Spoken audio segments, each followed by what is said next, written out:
By now, I know I like to have everything in the right place. Clearly, tape.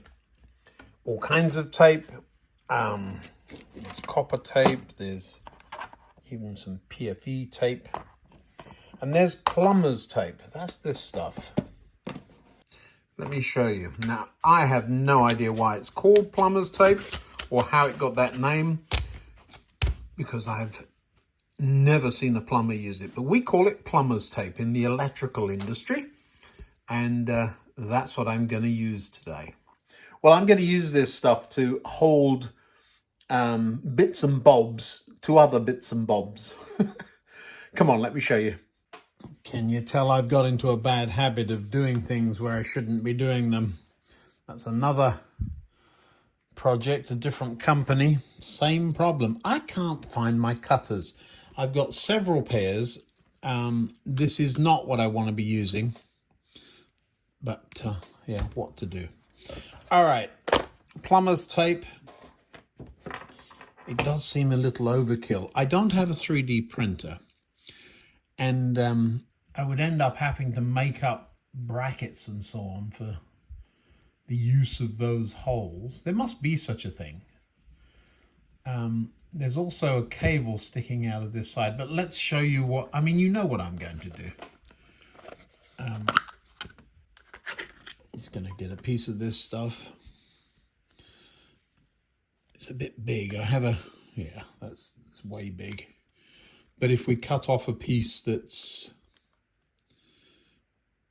going to hold that, I can get the, well, I can't get the wire out through the hole, but I'll show you. We just put a notch in the side of it or something.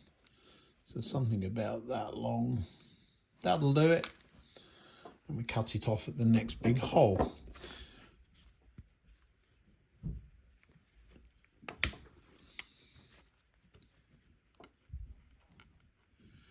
Yeah, this isn't good for the cutters. And because it's sharp and because it gets everywhere and often unravels, back in the tape box. Then we're going to make it, so I'm going to round off the corners. We usually don't bother, but I don't like this sharpness underneath the board, so I will just have a nibble and I'll be back. Well, there we go. That's nice and semi-rounded. It's not going to slice your finger anymore. We use this stuff to hold conduit into places where you don't have something solid behind it. Not usually used around cables, but pipes and so on. I think because it's used with pipes, it's why we call it plumber's tape. And then we're going to hold this, put a bend in it. Not much of a bend. And what I'm going to do is make a little bracket that goes around this Servo. All right, this should do it. I could have cut a notch for the cable, but instead you just make it longer. And that will hold it in place. It's not as deep, so when you put a screw through there, it pulls down on it and holds it. It can still slip and slide a little bit. So what we then do, these are, they're available all sorts of places. My wife uses these in her card making classes. These are sticky pads, and you just slice off a bit that you need. I'll show you. I'm not very careful with the straight line, am I? You can get them that come with squares already cut.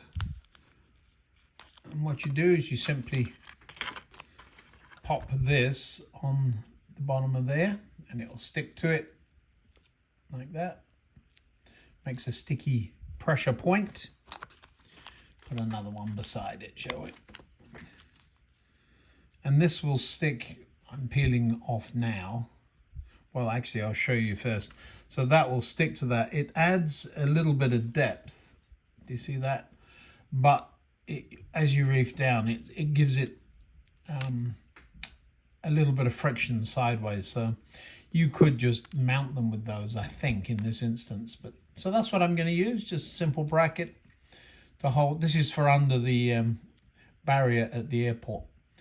So, yeah. You might notice that Leopard's Tail and myself are keeping an eye on each other. And I noticed that he's using some lovely 3D printed clips for such things. I don't have a 3D printer yet. It is something that I'm thinking about, but hard to argue with 2 minutes, isn't it? Of course, the place I want to put it has threaded bar in the way. Of course it does. In normal life, you just put a screw through the top into the wood. There's another deck right there, so you really don't have much room. So I'm just going to use a bolt all the way through. But it means I've got to drill from underneath and get it in the right place. One of these days I'll learn to drill holes a little bigger than I actually need. There is no slop in this. That's threaded the wood. Let's see if I got it right. They could have stood to be 1 millimeter or 2 wider apart, but they'll be fine. This one, not only is it threaded through the wood, it's also got a thread through that hole. Why don't you use a smaller bolt? Because that one's the right size. Let's use the right one. Now I've got the wire hanging down. There's a little bit of slop. The wire goes through one of the middle holes, I remember that. And try and keep it straight. Let it sit where it wants to sit, parallel with the barrier. And that's it there. I'll put the lid on and we'll be back to look. Finger tight is quite tight enough on those. And you can see a little bit of bend on it. That's not going anywhere. Now, does it work? So that's the 90-degree position, and if I push down on it,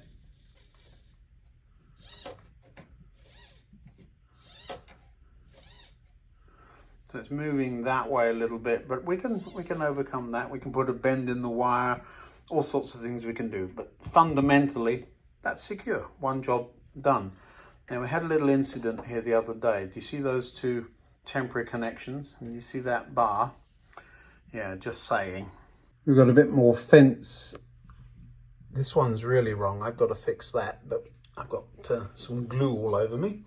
But in the meantime, we found where to put these wires for the fire engine.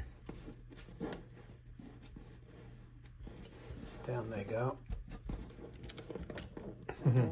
Probably not a good idea to tow the fire engine with them.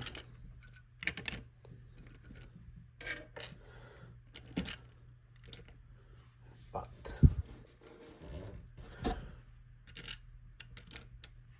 now, do you see I've left a little bit of slack on the top? That's so I can move this around to position it later.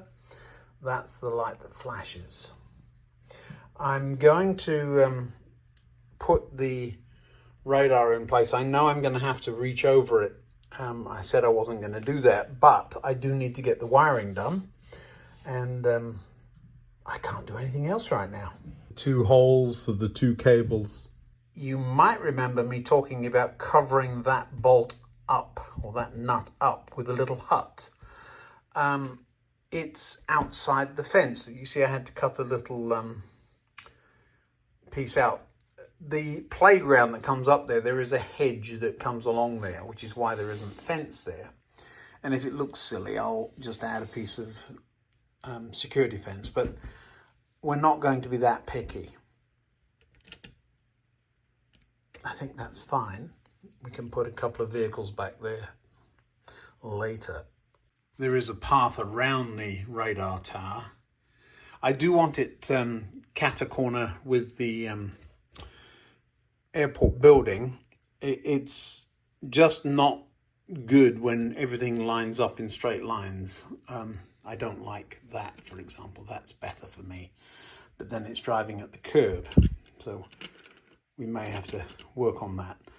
But it looks like it in real life it wouldn't be lined up. That's my point. So just in this one area then we've got the barrier flashing circuit, and somebody legitimately asked me why I didn't control that with the Arduino. Well, I could if I knew how to code. I don't. I'm learning. It's as much as I could do to get that working. So there's that little circuit board. There is an Arduino, which I'm doubtless I'm going to need to get to. There's a flashing circuit for the fire engine. And where's that gone? It's around somewhere. And then there's the radar motor circuit. That's this one. So there's a good number of boards. Now there's plenty of room under there. I could just pop them all under there, couldn't I? And especially as the 9-volt bus terminates just over there. So it wouldn't be that difficult. Oh yes, it would. Let me show you. That board has a need for the 9-volt bus as well. So there's traffic lights and all of the street lights and the lights inside the building. So that has got, now I've kept all the electronics underneath that, but still there is a connection to that. That board slides right in there. I'm worried about the barrier getting hit by it. That's how in there it is. I caught myself on that fence and pulled it up. I know the board does go in there, so I've just kept back from the edge just a little bit. But if you can imagine a lid over this, now my eyes are further down my head than that shelf. So I'm not going to be able to get in there. So what I've done is made a hole through the board big enough to put the servo, see, I didn't call it a solenoid, servo plug through the hole. And so the Arduino can go underneath. Same with all of the others. So all of these boards will mount under there with the loop, reversing loop circuit. But under here with all the rest of the gubbins is where those boards are going to go. There's the bolts holding in the servo. I also said the other day, get yourself a decent label machine. So there's 4 wires there, 2 of them say loop, the other 2 say bus. This one here, red lower loop. Pretty much everything is labeled. I believe that one there says main bus, and there's a string of minus and a string of plus, so the plus is one end, the minus the other. That kind of labeling, under loop, I wonder what that means. I have no idea. Block detection, so there's clearly some block detection going on there. So yeah, another circuit there. I'll bet that one's not labeled, having me said that. That is the other reversing loop circuit. There are 2 up at this end of the board, but see, all nicely spaced out, so there's plenty of room down here for those things. Where I get a crick in my neck is the other side of the story, poking the servo wire down, so wherever it reaches is fine. Remember I said I've got an extension kit for those. I won't need it in this case because the Arduino is going there somewhere. This whole end of the board, the least accessible, just has a single point motor that leads to the fiddle yard where it splits out there. And then we start getting more and more into the cabling as we go down the layout. So down there it gets to be quite a rat nest. We'll sort that out as we get there. There aren't many absolutes. Cables hanging in front of me here. There aren't many absolutes on the layout, but there is one. No power up on the baseboard. Over here on the floor, fine, but not up on top. I may use plumber's tape to mount this to this leg. Actually, this is one of the supplies I use. I have that computer supply you've seen. That's the top, but I'm going to mount it that way around so I can read what it is. This is the 5-volt bus, of course. So one of the problems I have is that before I had Arduinos, I didn't know they used that connection.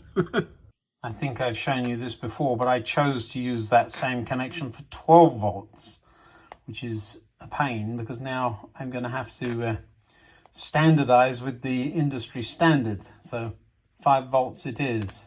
The first thing I should do will be clearly label everything.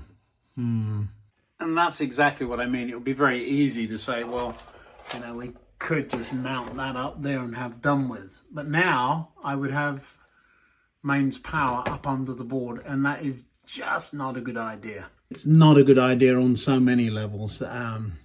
Just in case you're not with me on the safety thing, how about this? How about running those things up there, give off a lot of magnetic fields and will interfere with your DCC bus. So yeah, don't do it. I want them down on the legs at very least. Right, stop nattering and get on with it. I wish I could remember where I got this from. Look, would have been a whole lot easier, wouldn't it? Still a bit of sticky pad under there and 2 bolts. Yeah, I shall keep that somewhere safe for next time. I've got to make about half a dozen of these springs. I have a Phillips version of that screwdriver somewhere. Do you think I can find it? No, of course you can't, Ian. But that's what I wrap them around, and so I need to find it. Never did find what I was looking for, but found something else. They're the same size. They're just a little shorter, that's all. They'll work. Ready for the 9 and the 5 volt bus. Having said I use suitcase connectors, I do, once the power gets into here and we take it off to wherever it's going, so there'll be 3 other points or 3 directions. The reality is I've got one that goes onto that connector under the runway, and then from there we'll go around the layout with the 9 volt. And the 5 volt, the only place I'm actually using that right now is under the main station. Under there, there is an Arduino hiding under there, but you don't know what that's about yet. You'll figure that out one of these days. I've got to have some secrets, haven't I? And then the 9 volt, once it's hit the runway, it comes along the rest of the board. It'll pick up all the station lights and go down as far as the yard lights, which aren't in yet, and the engine shed lights, which I was very proud of some time ago, but we still haven't hooked up. The wires are hanging down underneath there. I'm getting sleepy. I'm going to finish this off in the morning. I'll see you then. Do you ever come back to a project the next morning, like now, and find out those mice have been there and done stuff? Let me show you. 2 things. First of all, I was using 2 of those last night. I put them together. I got the screws out for them, and now there's only 1 here, and I'm looking all over the workbench, can't see it. Right there, remember I was whining about not being able to find the Phillips screwdriver? Yes, well, it's been on the bench because nobody's been here, so I think the mice must come and play. I don't have the problem of having to connect boards together, except in the case of the insert. And I've only got 2 wires. I'm only taking 9 volts across there. I've got a 4-pin version of this. I could take 5 as well, but I don't need it. So I only need 9 volts over there. So if I mount the socket on the round board and just have a cable from the other one, that will do it. I've got to get used to this stuff because I intend to build a exhibition layout at some point. Now there's a thought. This one is 5-pin. I like this rugged style of connector because they screw together, they don't come apart, and you haven't got lots of spade connectors that you can get in the wrong place. So I've used this kind of connector before, but I'm wondering about joining model railway boards together with them. Never had to do that. So this is a first. We'll experiment. They're not both in line, only one is, this end. So I'm going to get a little project box and mount the second one to that. So I've got to make a hole in a box. Of course I don't have the right size drill down here. What do you think this is, a workshop? I probably do upstairs, so I shall get that done and come back to you. I didn't, so we're going to do it the hard way.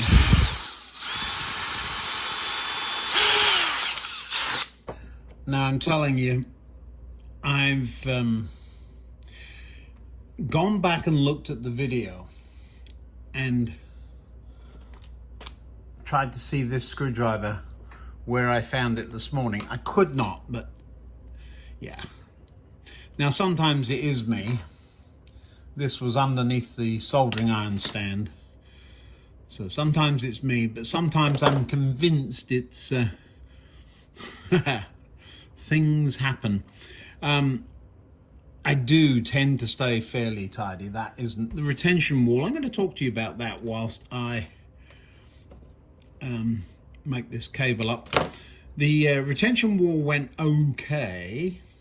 I'll show you a little piece of it in a minute, but I'm not going to do it that way again. I am going to make it in straight pieces of short length that go together somehow. So there's another one there. Just quick show you. So that is perfectly long enough, and where the joint is, just put some form of buttress or something, and then perhaps halfway down. The why behind that is even though that curves nicely, and when I've glued a second layer on, I've made it curve. You've got to get the curve right, because when you move it, it kinks. So not having that. That's something I didn't think of. I haven't got the inserts for that anymore, but we can get this one done. And the convention is red on the right, but depends which way around you look at it, doesn't it? We'll open this up. It might actually say on it. Sometimes they do. I don't know if you can see that. There is a 2 and a 1 on there. I usually make 1 negative. So on the right, you see it? So 1 is negative, 2 is positive. And I'll mark that on the outside of the box as well. Here's a funny little trick for you that I've used for years. An elastic band around the pliers. Makes them hard to use.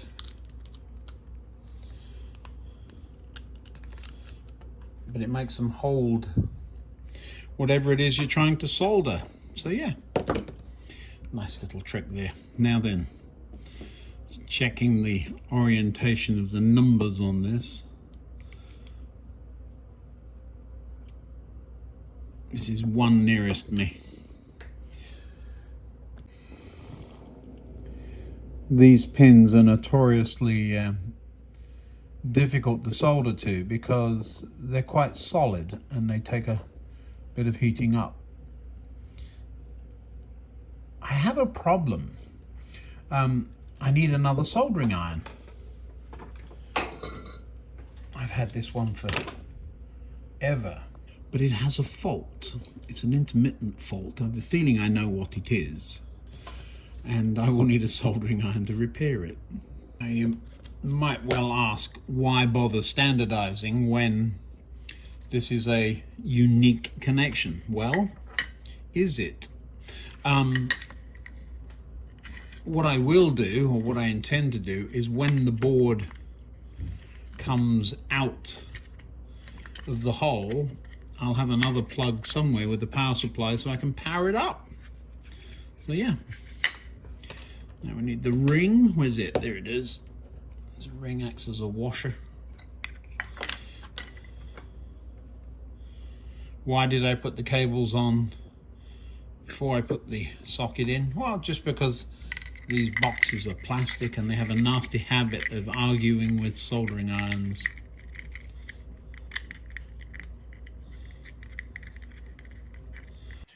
Now, one of the things I don't like about these plugs is that the cover is held on by this tiny little screw. So whilst everything seems very robust, That's really what it all comes down to. Well, there we are. One semi-flexible piece of wire. And I'll terminate the other end and join it onto one of the connector strips. You can call me weird if you like. I know some of you do already, but I solder as well as crimp the fork connections on the end. I realize I'm running out of these. I know I've got more than I can find. There must be a box of them somewhere. These are used in all kinds of interesting control panels that I should show you one of these days. Now, I'm sure you didn't need to see me wiring up crimp sockets and who knows what, but here's a pro tip for you. Not that I'm a pro, but do as much as you can on the bench rather than laying upside down on your back. Just checking, I don't like that joint.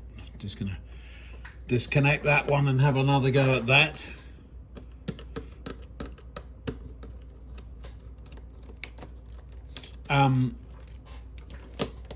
The only connections I make to this side are the initial feeds, so then all the other connections go there. This is the 5-volt bus, and I'm just going to label it in a second. I'll show you that too. That's better. Now, they say bad workmen blame their tools, but my soldering iron is really messing me about today. I'm going to have to get that fixed. I think that spaghetti pile is as much as I can do on the bench. Let's get it labeled. Now, I said I had a label. This is my label machine, hiding in a bright yellow box with my name on it. And the box cost nearly as much as the label machine, actually. All kinds of tape in there. That's clear. I want white, actually. There it is, black letters on white. Did I get it right? 9-volt bus, 5-volt bus, Arduino, and cricket ground. Probably could have done it in bigger letters, but that's fine. There's not much, I could have printed both sides, of course, but not much confusion over that. So now, right beside the plug, you've got what it is. Where do you think that one goes?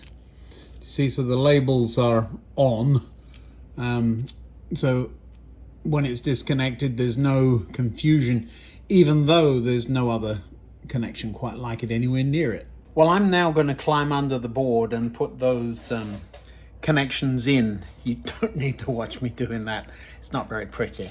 And when I'm done with that, we'll get some trains on it. So what I'm doing under here is making up those plugs to go into the servo, and the other ends are different lengths, which is what the problem is.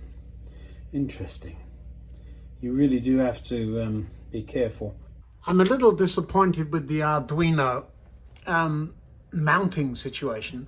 So it's up there and it's secure and safe and all that good stuff, but the mounting holes are very close to the some of the traces. Now, I know you can get those nylon push thingies, but what I've done is put a cable tie through and then a cable tie through that and put a screw through that. So it's not solid, but it's not going anywhere.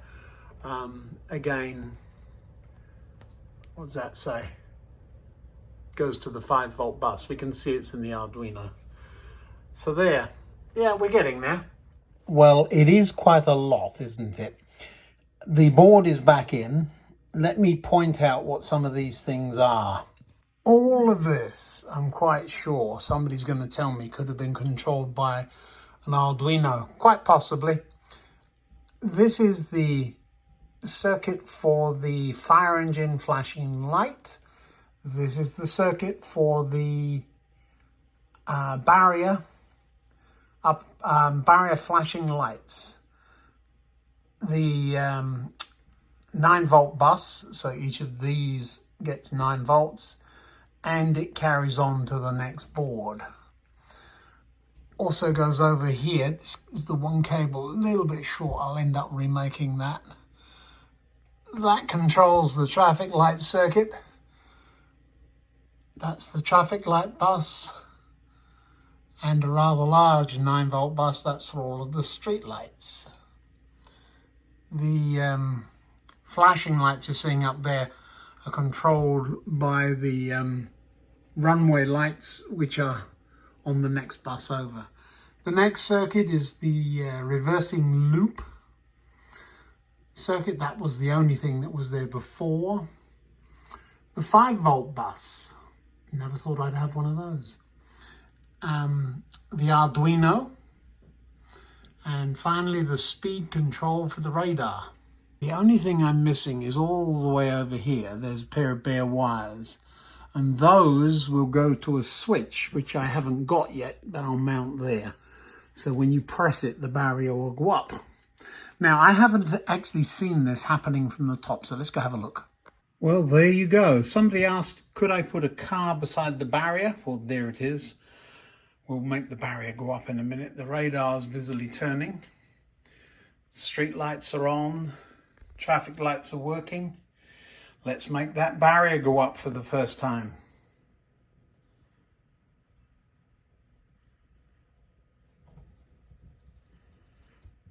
Look at that.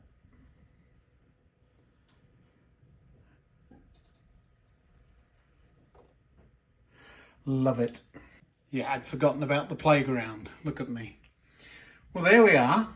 Little filming thing going on over there. The officer being filmed about to fall over.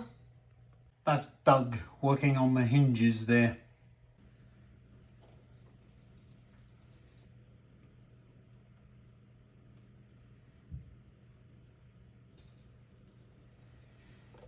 All I need now is the car to move, isn't it?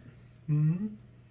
There really is a lot going on there, isn't there? You've got the working barrier. You've got the flashing fire engine light. You've got the pulsing lights on the barrier. You've got the rotating radar, the running lights on the runway, the working street lights, and even the working traffic lights. My goodness, what next? Well, how about running trains? That would be a fun thing, wouldn't it? Well, we're not quite there. Do have everything running and working nicely. I'm still waiting for a couple of bits of glue to dry up here, so I'm not running trains there. But there's one in the background, and it's running sweet as a nut. I did mess with the lubrication. We really are starting to get things together. I'm happy.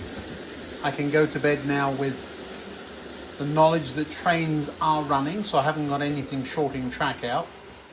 Of all the trains running, that particular one running beautifully. And the airport busily humming away sweetly to itself. I've still got this half to do, of course. Lots to do there. But generally, very happy. You're on telly, stop jittering. It's always the way, isn't it? The moment you point a camera at them, they start misbehaving. Thanks for watching. I hope you've enjoyed this adventure. I'll see you next time. Bye now.